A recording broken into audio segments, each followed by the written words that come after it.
I was going to change their lives. But after what they did to me that Thanksgiving, I changed someone else's instead. Let me tell you where I'm listening from and what time it is. I love hearing from you. And if you haven't already, please hit that subscribe button. It helps me more than you know. I woke up early that Thanksgiving morning, same as always. The sun hadn't fully risen yet, and the cold had crept into the corners of my little house. I shuffled to the kitchen, wrapped in my shawl, and turned on the kettle. I'd already baked the sweet potato pie the night before. It was cooling on the counter beside the butter dish, just like every year. Jasmine always made the turkey. Malcolm handled the drinks. Talia took care of the playlist. And me? I brought the pie. That was my place. My quiet, reliable role at the Langley Thanksgiving table. Only this year, something felt off. I hadn't heard from Malcolm in 3 days. No, just checking in, Ma. No final details on when he'd swing by to pick me up. I wasn't too worried at first. My son was forgetful, but not cruel. I told myself he was just busy with preparations, running around trying to please Jasmine as usual. But still, a little voice in the back of my head started whispering things I didn't want to hear. I brushed it off and stayed busy. I dressed slowly, carefully. Put on my maroon cardigan, the one Malcolm always said brought out the gold in my skin. I pinned a small brooch to my chest, combed out my curls, and gave myself a quiet nod in the mirror. You still got it, Ruth. Then I sat by the window. I waited and waited. I watched leaves swirl in the yard. Watched a neighbor's grandkids run down the sidewalk with foil pans in ribbon-wrapped boxes. Around 11:30, I reheated some coffee. By 1 o'clock, I poured it out. My phone sat on the side table face up. No messages, no missed calls, not even a text that said, running late. By 3 o'clock, the pie had cooled to room temperature and my fingers had stopped refreshing the call log. I called Malcolm once. It rang twice, then went straight to voicemail. I didn't leave one. Instead, I sat at my kitchen table and did what I'd spent a lifetime learning to do. I made peace with the quiet. I fixed myself a small plate, some leftover greens, a slice of ham, and a scoop of macaroni from the night before. I lit a candle out of habit and placed it on the table beside the pie. I whispered grace under my breath and tried not to taste the bitterness behind the salt. By 5 p.m., I'd given up pretending. I opened my phone and scrolled through Facebook. That was my first mistake. The first photo I saw was Jasmine smiling wide with her arm wrapped around Malcolm, standing in front of a perfectly golden turkey on her polished dining table. The caption read, "So thankful for this beautiful life and our beautiful people. #grateful, #family first." There were dozens of likes already. The comments rolled in fast. Such a gorgeous table. Where's Mama Langley? Miss Ruth didn't make the pie this year? I blinked at the screen. My hands trembled as I clicked through the photos. There was Talia holding a glass of cider, laughing with cousins I hadn't seen since Easter. There was Malcolm pouring wine. There was Jasmine holding the pie plate I'd given her last Christmas, filled with someone else's dessert. But no one mentioned me. Not once. Not a single chair at that long table was empty. They hadn't just forgotten me. They planned a meal where I didn't belong. If you've ever felt invisible in your own family, drop a heart in the comments. I need to know I'm not alone in this. My chest felt tight. My tongue stuck to the roof of my mouth. I stared at the photos trying to find a mistake. A sign that maybe I'd been invited and somehow missed it. But there it was, clear, cruel, and smiling right back at me. A Thanksgiving I wasn't part of, lived out in high definition. My thumb hovered over the like button. I didn't press it. Instead, I set the phone down gently, stood up, and walked to the window. I looked out at the street again. It was dark now. The porch lights on every house glowed soft yellow, and I could hear faint laughter from 2 doors down. I felt like a ghost in my own life, floating in a room no one remembered, breathing in a space no one made for me. I wrapped up the pie in foil and slid it into the fridge. I didn't cry. Not yet. I just sat down again alone. The candle flickered low beside me. My hand reached for my phone again, not to scroll, not to call, but to reread the last message I'd sent Malcolm the week before. Let me know what time you'll be coming by to pick me up. I've got the pie ready. It had been left unread. That's when the tears came. Not loud, not violent. Just soft and steady. They rolled down my cheeks as I folded my napkin and placed it on my empty plate. It was the first time I'd ever eaten Thanksgiving dinner alone. And I knew it would be the last time I stayed quiet about it. I woke up the next morning, still in my cardigan. I must have fallen asleep in the armchair, phone still resting in my lap. The candle had burned down to a stub. The room smelled faintly of sweet potato and cold disappointment, and my back ached in that sharp, familiar way it always did after sitting too long without support. I reached for my phone, not because I expected a message, but because habit is hard to break after 76 years. Still no calls. No texts. Nothing from Malcolm. Nothing from Talia. Not even one of those too light-hearted emojis Jasmine likes to send when she's avoiding responsibility. The kind that says, "Oops, we forgot," like it's a joke instead of a knife in your side. I opened Facebook again. Their post had picked up even more likes overnight. Over 100 now, dozens of comments. Jasmine had even replied to a few, thanking people for their compliments on the spread. I stared at her smile in those photos. It wasn't just joy, it was triumph. Like she finally had her perfect holiday, polished and curated, without the woman she called extra weight dragging it down. That's when I noticed something strange. Talia had tagged me. It must have been accidental, some careless click while uploading a photo. But there it was, a blue hyperlink under the family photo, Ruth Langley. I clicked it, half hoping it was something else. Some different post or maybe even a message. Instead, it opened a thread. A long one. It wasn't public. It was part of a private family group Jasmine had created.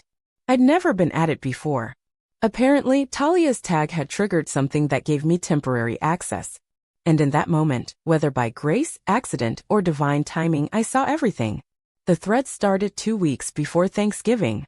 Jasmine, are we seriously inviting Ruth again this year? I'm not dealing with her moping over the table. She brings the mood down and it takes forever for her to get out of the car.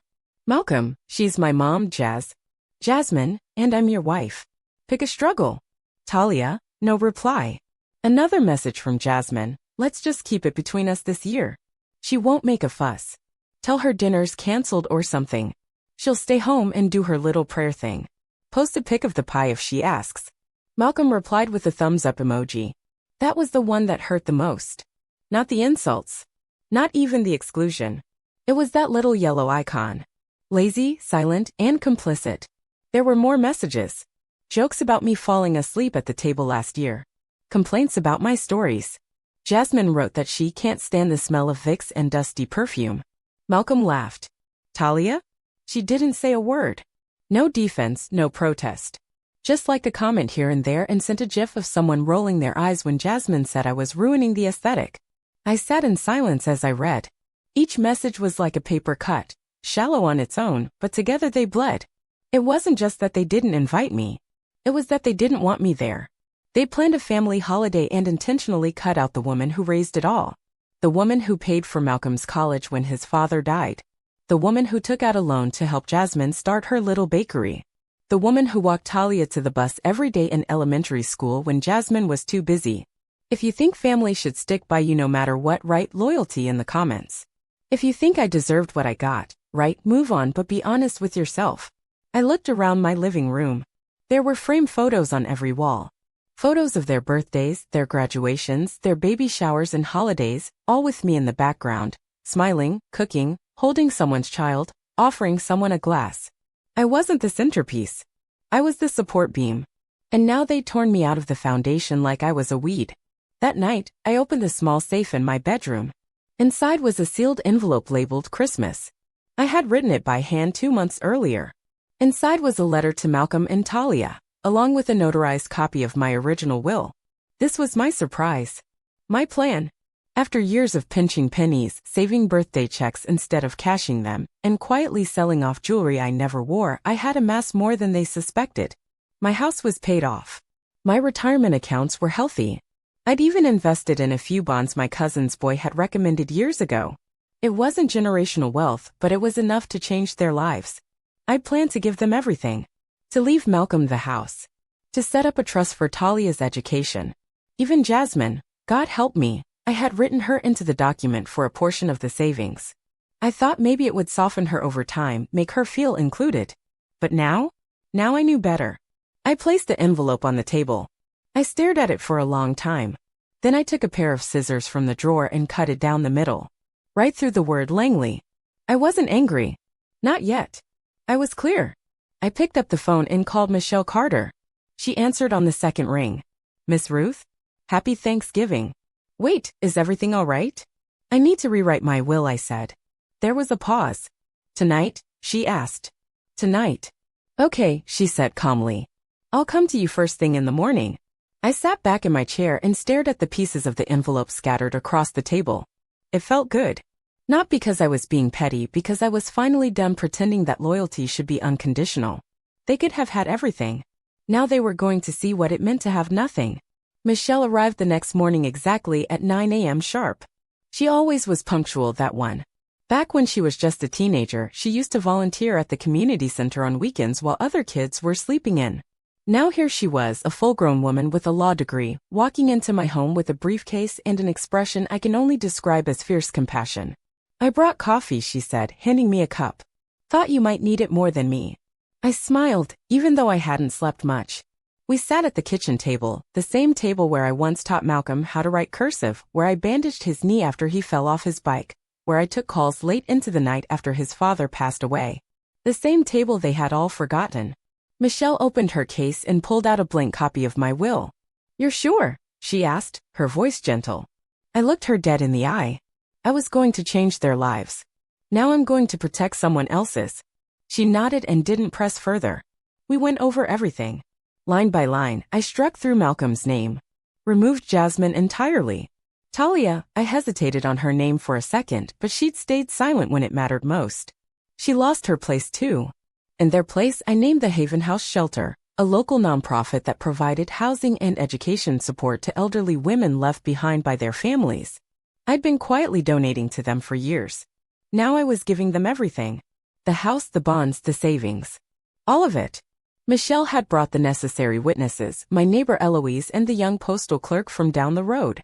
They signed where needed and left without asking questions. It was done in under an hour. My life's work, legally reassigned.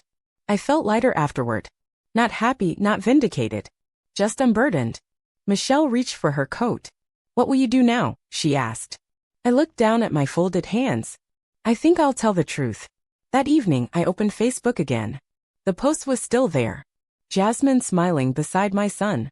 Talia holding a glass up in a toast. The comments were still pouring in. Beautiful family goals. So much love in these photos. I stared at those words for a long time, the back of my throat tight. Beautiful. Love. Family. Words that had lost their meaning in my world. I clicked Create Post. I didn't type anything yet. Just stared at the blinking cursor. Then I picked up my phone and opened the screenshots I had saved. The group chat messages. The jokes. The lies. The decision to exclude me. I uploaded them one by one. Then I went to my photo gallery. I selected the photo I had taken of myself the night before. Me sitting alone at the table. One plate, a single flickering candle, the pie untouched behind me. My face quiet, not crying, not bitter. Just still. I posted it all in the Langley family Facebook group. Not my personal wall, the private group where Jasmine curated perfection, where they posted baby bump updates, Easter dress photos, and smiling group shots in matching flannel. I hit post. Then I wrote. This was my Thanksgiving. I waited by the window. I baked the pie. I dressed up. No one came. I was going to surprise you all next month. I'd written a letter, prepared documents, made plans to pass along everything I worked for. The house, the savings, the future. But you made it clear I'm not family anymore. I've updated the will. I won't be a burden in your photos, your dinners, or your legacy. But I will be remembered, just not by you. I didn't hit send right away. I read it over 3 times. Then I hit post. I set the phone down and went to the porch. The sky was pink-orange, the trees rustling with late fall wind. And for the first time in days, I let myself smile just a little. It didn't take long. 10 minutes later, my phone started buzzing. Notifications. Dozens, then hundreds. Cousins commenting, "What is this?" Old friends messaging me shocked. Distant relatives asking why they hadn't heard from me in so long. The photo began circulating beyond the group. Someone had screenshotted it and posted it to their own page with the caption, "This is heartbreaking. Be better to your elders." By the end of the night, the post had been shared over 1,000 times. The comments were relentless. "I can't believe they did this to you. You deserve better. You're not alone. We see you." But the ones that hit hardest came from within the family. Aunt Bernice wrote, "Malcolm, is this true?" Cousin Lisa, "I was just talking to Ruth last week. She was so excited for Thanksgiving. I'm sick over this."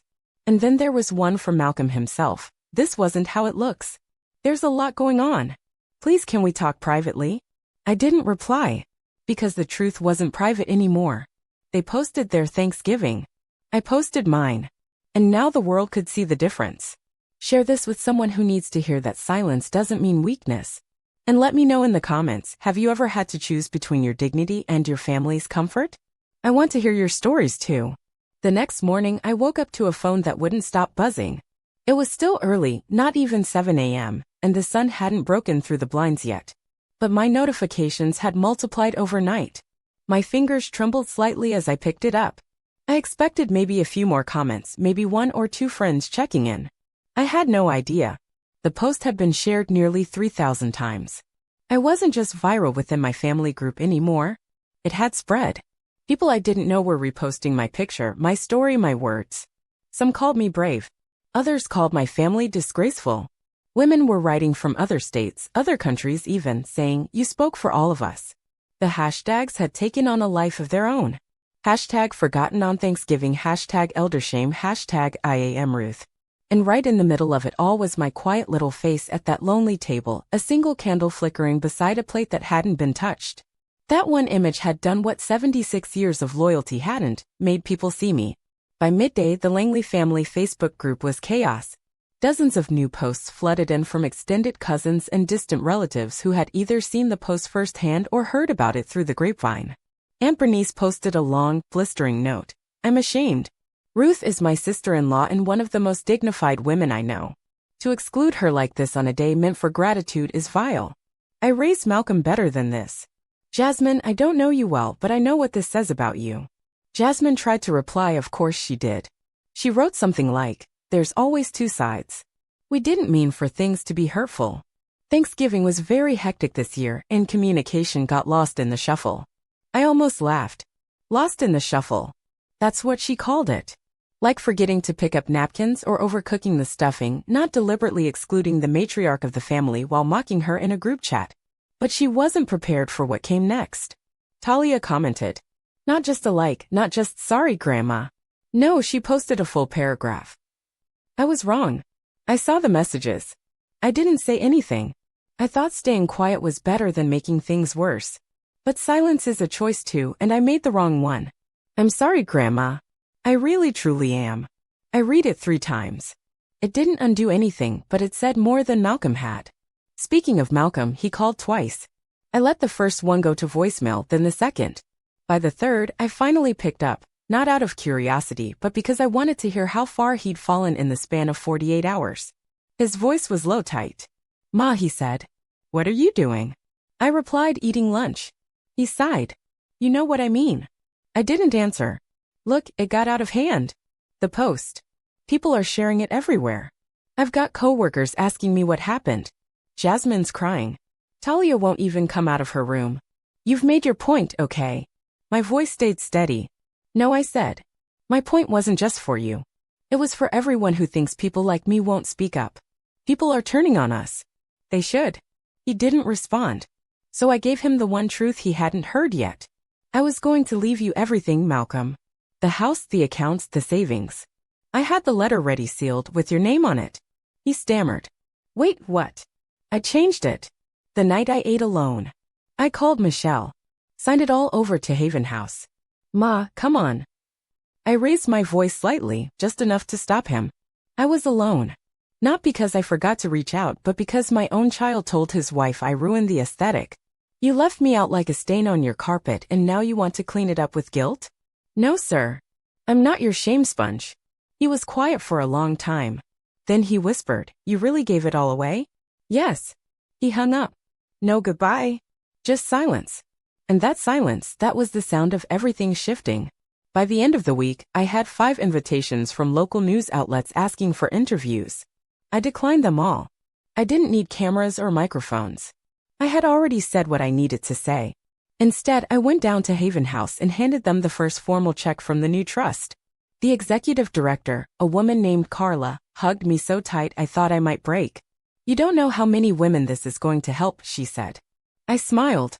I do, I told her. Later that evening, I posted one final message to the family group. To those who called, messaged, or simply said nothing, this will be my last post here. I won't be attending Christmas, nor will I respond to further questions. My legacy now lives somewhere else. You had your chance to build something with me. Instead, you built something around me. And now I've stepped out of it permanently. I logged out after that. I sat down with a warm cup of tea and looked out the window at the cold, gray sky. The candle I'd lit on Thanksgiving night was long gone, but I'd replaced it with a new one. Bright red, unlit, waiting. Not for them. For me. I thought they might let it go after all the posts, the outrage, and the silence that followed my final message.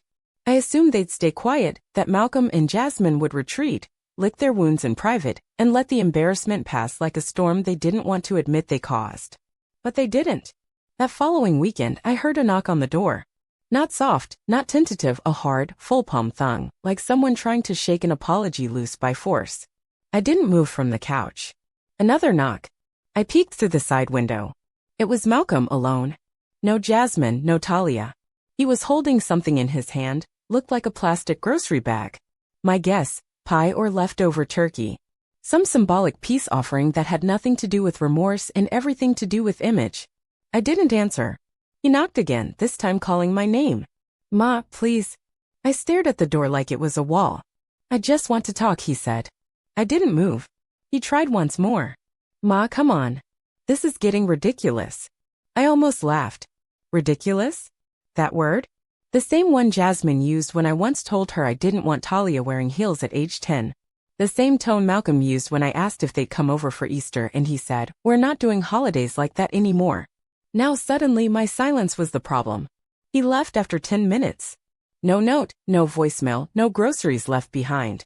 Just a puff of exhaust as his car disappeared down the street. I sat in my chair and waited just to be sure he was really gone. Later that afternoon, Talia sent a message. It wasn't short this time. Started with, "Grandma, I know I don't deserve to be forgiven." She apologized for staying quiet, for laughing at the jokes, for not standing up when she should have. She said Jasmine and Malcolm were fighting, that the house was tense, that she'd cried every day since Thanksgiving. Then came the part that stuck. I miss you. I miss sitting in your kitchen. I miss your stories. I miss how you always made space for everyone. It was a lovely letter, but it came after silence, after betrayal, after all the wrong people felt the heat of being exposed. I didn't reply right away. Not because I didn't feel something, I did. But I'd spent too many years being the soft place for others to land, being the one who made space while no one made space for me. Now I was making room for myself. The next morning, Michelle dropped by. She handed me a folder with finalized documents for the Shaw Langley Fund. My signature notarized. My house officially donated as part of the trust. The shelter would take ownership the following spring with plans to expand their residential housing for senior women who'd been displaced by their families. "You just build a future for women you'll never even meet," Michelle said as she closed the folder. I didn't smile. I just nodded. That night, I lit the red candlelight saved. I didn't need a holiday. I didn't need a reason. I just wanted to sit in my own living room, sip warm chamomile, and feel what it was like to be in full control of my story. No audience, no performance. Just me and the kind of quiet that finally felt earned. My phone buzzed again. This time it was Jasmine. A message. Not long. "We should have done better. I'm sorry." I read it twice. The second time I noticed the lack of punctuation. No emotion in the delivery. Just a flat sentence that said everything and nothing at once. I didn't respond. 2 days later, Talia tried again. "Grandma, I know I can't undo what happened. But can I come see you? Just for a minute." That one I sat with for a while. I even drafted a response, but I never sent it. Because sometimes silence is the clearest boundary a woman can draw. And I'd spent too much of my life drawing soft lines in sand that others stepped over like they weren't even there. Instead, I pulled out the thank you letters the shelter had mailed me. There were 11 of them, all handwritten. Women with names I didn't know, stories I hadn't lived, and pain I understood. One wrote, "You gave me a roof when my own daughter said I was too expensive to care for." Another, "This is the first Christmas I've had in 10 years where I feel safe." And one simply said, "You reminded me I'm not trash." I folded them carefully and placed them in a box with my Bible and old recipe cards. Things worth saving. Later that night, I opened Facebook one last time just to check. The family group was still there, but quiet now. No new posts, no new photos, no Thanksgiving updates. The last post was still mine, still pinned, still shared, still burning quietly in the center of their curated little world. I clicked the Leave Group button. It asked, "Are you sure?" I clicked yes. I didn't need to watch the aftermath anymore. Let them clean it up. Let them rebuild without me. The next morning, I walked into town with my scarf wrapped tight around my chin and my heart lighter than it had felt in years. I passed the bakery where Jasmine worked, but I didn't glance through the window. I wasn't interested in watching people pretend. I stopped at the shelter instead, dropped off a pie I'd baked the night before. Carla hugged me and said, "You're always welcome here." And for the first time in a long time, I believed it. I used to believe legacy meant blood. That what we built, what we saved, what we sacrificed, all of it should go to our children no matter what. That family by default deserved everything. But after that Thanksgiving, I stopped believing that. Legacy isn't about who shares your last name. It's about who shows up when no one's watching. It's about who pulls up a chair before you have to ask, who calls before you're forgotten, who checks in, not for holidays or hashtags, but because your silence matters to them. Took me 76 years to learn that. I wish I'd learned it sooner. The days after I left the Langley family Facebook group passed quietly. No drama, no more knocks on the door, no more messages from Malcolm or Jasmine. Not even Talia. I think they finally understood. Or maybe they just gave up trying. Either way, I didn't miss them. I'd already found something better. The director at Haven House asked if I wanted to speak at their annual winter dinner. Just a few words to the women staying there, some of whom had been through things even I couldn't imagine. Abandonment, eviction, silence that stretched for decades. I said yes. I wore a simple gray dress and a scarf with sunflowers stitched across it. It was the same one I wore to Talia's graduation years ago. I remember Jasmine saying it was a bit loud. But that night, standing in a room full of women who had survived the same kind of heartbreak I tasted, it felt just right. I told them my story briefly, not to take up space, but to remind them they weren't alone. I thought I'd grow old in the arms of the people I raised, I said. Instead, I grew wise in their absence. They clapped. Some cried. One woman hugged me afterward and whispered, "My daughter sent me away when I got sick.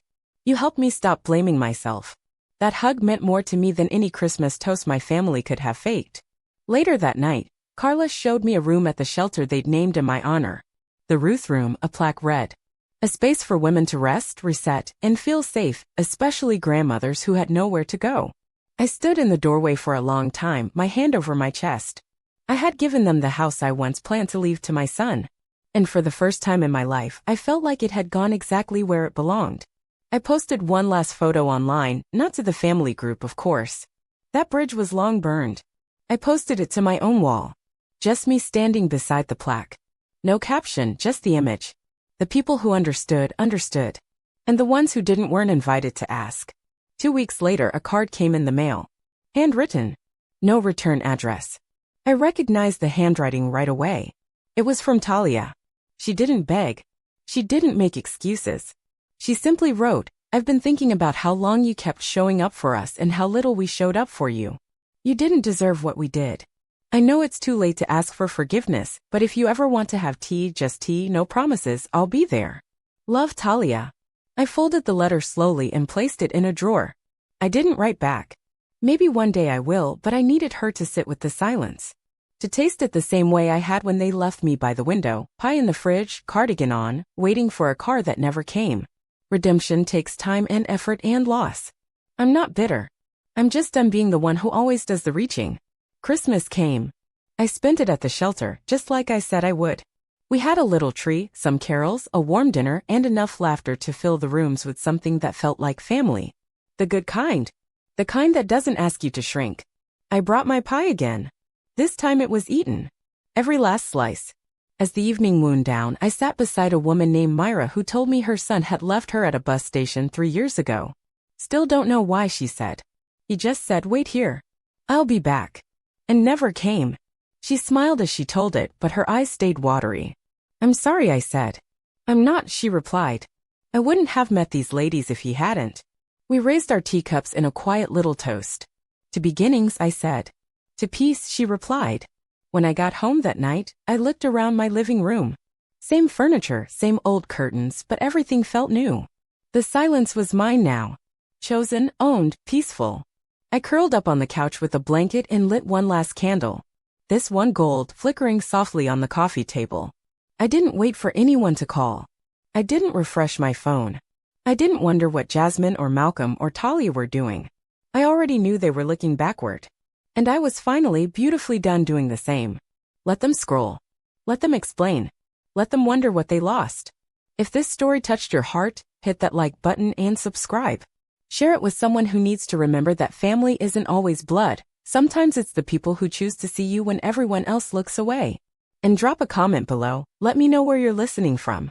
I want to know who's out there who's still paying attention to women like me. Because our stories?